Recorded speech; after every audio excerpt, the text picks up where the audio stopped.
C'est difficile d'être un homme. Hein. Avec du recul, je ne vous mens pas. C'est difficile d'être un homme. Franchement, je tire un grand chapeau à tous les hommes responsables. S'il fallait renaître, mieux vaut être une femme que d'être un homme. Les hommes ont une pression pas possible de la vie. Parce qu'on dit l'homme est le chef de famille. C'est l'homme, je parle bien de l'homme responsable. L'homme est le chef de famille. L'homme porte la charge du loyer. Si sa femme est malade, c'est lui. Les enfants sont malades, c'est lui. Toutes les responsabilités. Franchement, si vous avez un homme responsable, priez pour lui. C'est pour ça que vous voyez souvent l'homme meurt vite. À cause de la pression de la société. L'homme ne va pas mourir vite comme vous l'asphyxiez. Est-ce qu'il vous dit que l'homme crée l'argent? Il n'y a pas l'arbre quelque part, un homme crée l'argent. C'est toujours les mêmes salaires que vous connaissez là, non? Félicitations, messieurs. Que Dieu vous protège, que Dieu vous donne l'argent, que Dieu vous donne la santé, que Dieu vous donne la prospérité, que Dieu vous donne longue vie. C'est dur d'être un homme. Un vrai, un responsable. Je parle bien des responsables. C'est très dur d'être un homme. Dieu n'a qu'à vous donner longue vie. C'est pour cela que les hommes meurent vite. Ne venez plus me demander, Tata Sou, pourquoi les hommes meurent vite. Trop de pression. C'est pour ça que vos maris meurent vite. Donc si tu ne veux pas que ton mari meure vite, il faut l'épauler. Il faut l'aider. Il faut le comprendre. Il faut accepter qu'il porte une lourde responsabilité. Et qu'il y a des sujets où mieux tu ne parles pas, ferme ta bouche. Parce que quand tu reviens avec la pression de la vie, tu commences à mettre ça dans ses oreilles. Il peut avoir l'AVC. Beaucoup d'hommes meurent d'AVC comme ça là. Et qu'il était jeune, n'avait que 35 ans, il est mort d'AVC. La pression. Trop de pression.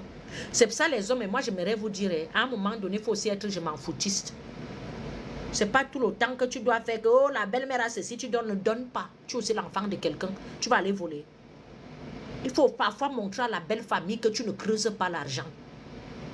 Il faut parfois montrer à la belle famille que tu ne creuses pas l'argent parce que tu ne les connais pas. Séparez-vous. C'est là où tu vas voir le visage de tout le monde.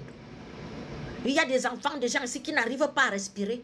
La belle-mère est toujours... Elle a le numéro de téléphone. Mon fils, vraiment, comme tu vois là, mon fils, vraiment, tu vois que la belle-mère, si même toi là, a fait les plans, elle sait que quand elle a un problème, elle appelle.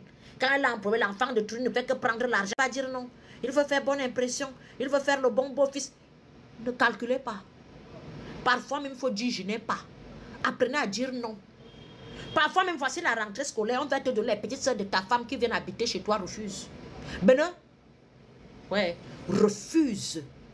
Parfois même, il faut être le beau-fils qu'on craint que d'être le beau-fils qui est le béni, oui, oui. Parce que ce n'est pas parce que tu acceptes que ça veut dire qu'on t'aime. C'est le jour que tu vas dire non là, que tu vas comprendre que ta belle famille ne t'estimait pas.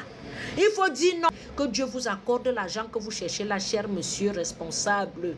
Que Dieu vous donne beaucoup d'argent, la santé, la prospérité. Que Dieu vous ouvre les portes. Que Dieu vous aide à porter la pression que vous avez sur vos épaules. Parce que être un homme, c'est très difficile. Une femme, même, tu peux dire même que ma boquille, je ne fais rien. Tu prends même le dernier des derniers, il va aller se battre pour te nourrir. L'inverse est souvent parfois très difficile. Dès que la femme travaille seulement 2 jours, une femme gigolo, tu entends seulement qu'une femme que tu as nourrie pendant les années, le jour que tu perds un peu ton emploi, toi aussi tu es là, le temps que tu te cherches, tu entends seulement que ton gigolo de mari est là. Ton gigolo de mari est là, qui vous dit que c'est aussi impossible à une femme de s'occuper, de porter de la famille. Hein? Une femme doit aussi prendre la relève. Quand tu sens qu'il y a les hommes, quand ils rentrent, la tête chauffe. Parfois, tu allèges sa charge, il cherche les femmes dehors. Mais ça prouve qu'il est un homme. Est-ce qu'il doit les péder? Il doit chercher les femmes. Un homme doit chercher les hommes. Tu as même la chance qu'il cherche les femmes. Et pourtant, tu es une femme. Ça veut dire qu'il ne t'a pas assez trouvé. Hein? Imagine, si tu es avec un homme, il cherche l'homme. C'est lui qu'on fait dans les Nyamebi. Toi, tu vas aimer. Donc, occupez-vous de vos hommes. Pour commander les produits, c'est le plus 33 656 81 43 32. J'envoie les colis partout dans le monde entier. Donc, quand vous avez un homme avec vous qui est responsable, franchement, mettez l'homme là au petit soin. Ne faites pas la fine bouche. Un homme qui est ton homme est déjà une partie de toi. C'est ce que moi j'ai appris. Avec ses qualités et ses défauts. Le mariage, c'est l'acceptation de l'autre comme il est. Avec ses qualités et ses défauts.